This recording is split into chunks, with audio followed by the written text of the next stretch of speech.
సకల దేవతా స్వరూపుడు శ్రీ షిరిడి సాయినాథ్ మహారాజ్ గారి పాదాల విందాలకు శిరస్సు వంచి నమస్కరించుకుంటూ పిమ్మట రెండవ అతిథి తన కథని ఇలా ప్రారంభించాడు. నా బ్రాహ్మణ వంట మనిషి నా వద్ద 35 సంవత్సరాల నుండి నౌకరి చేయుచుండెను.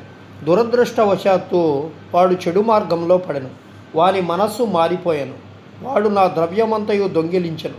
రాతి పలకమును తొలగించి ధనము దాచిన భోషాణములోనున్న గదిలో ప్రవేశించి నా ఆస్తి సర్వము అనగా 30,000 రూపాయల కరెన్సీని దొంగిలించి పారిపోయాను. బాబా సరిగా ఆ మొత్తమునే ఎట్లు చెప్పగలిగినో నాకు తెలియదు. రాత్రింబవళ్ళు ఏడ్చుచూ కూర్చుంటిని. నా ప్రయత్నములన్నీ విఫలమాయను. ఒక పక్షం వరకు చాలా ఆరాటపడితిని. విచారగ్రస్తుడనై దుఃఖముతో అరుగుపై కూర్చొని ఉండగా ఒక ఫకీరు నా స్థితిని గనిపెట్టి కారణం తెలుసుకొను. నేను వివరణలేని తెలిపితిని. అతడు షిరిడి సాయను ఔలియా ఉన్నారు, వారికి మొక్కుము. నీకు ప్రియమైన ఆహారమును విడుము.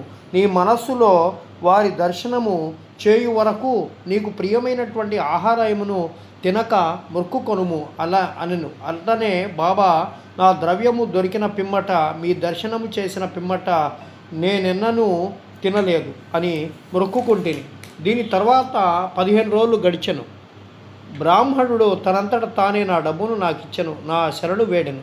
వాడిట్లు చేసెను. నేను పిచ్చి ఎత్తి ఇట్లు చేసినాను. నా శిరస్సు నీ పాదాలపై పెట్టి తిని దయ ఉంచి క్షమించుము. ఈ విధంగా కథ సుఖాంతమైనది. నాకు కనిపించినది సహాయమనొచ్చిన ఫకీరు తిరిగి కనపడలేదు.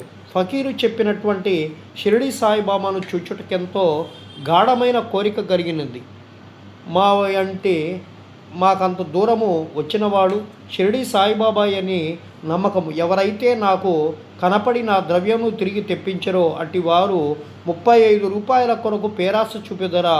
దీనికి వ్యతిరేకంగా మా వద్ద నుంచి ఏమీ ఆశించక ఎల్లప్పుడూ తమ చెంతర్యందు ఉంచు బాబా మమ్మల్ని ఆధ్యాత్మిక మార్గం వైపు నడిపిస్తున్నాడు. దొంగిలించినటువంటి నా ద్రవ్యము దొరికిన వెంటనే మిక్కిలి సంతసించి మైమరచి నా మొక్కును మరచితిని. ఒకనాటి రాత్రి నేను కొలాబాలో ఉన్నప్పుడు బాబాను స్వప్నంలో చూస్తిని. షిరిడికి పోవాలనే సంగతి అప్పుడు జ్ఞప్తికి వచ్చెను. నేను గోవా వెళ్ళితిని. అక్కడ నుండి స్టీమర్ మీద బొంబాయి వెళ్ళితే అటు నుండి షిరిడీకి పోవా నిశ్చయించుకుంటుని. నేను హార్బర్ వద్దకు పోగా స్టీమర్లో జాగా లేకుండాను. కెప్టెను ఒప్పుకొనలేదు. కానీ నాకు పరిచయము లేని నౌకరొకరు చెప్పగా ఒప్పుకొని నన్ను స్టీమర్లో బొంబాయికి తీసుకొని వచ్చాను. అక్కడి నుంచి ఇక్కడకు రైల్లో వచ్చింది. కాబట్టి బాబా సర్వజ్ఞుడు, సర్వాంతర్యామి. మేమెక్కడా, మా ఇల్లెక్కడా, మా అదృష్టమేమని చెప్పవలను. బాబా మా ద్రవ్యమును తిరిగి రాబట్టెను. ఇక్కడ లాక్కొని వచ్చినాడు. షిరిడి జనులారా, మీరు మాకంటే పుణ్యాత్ములు, మాకంటే అదృష్టవంతులు.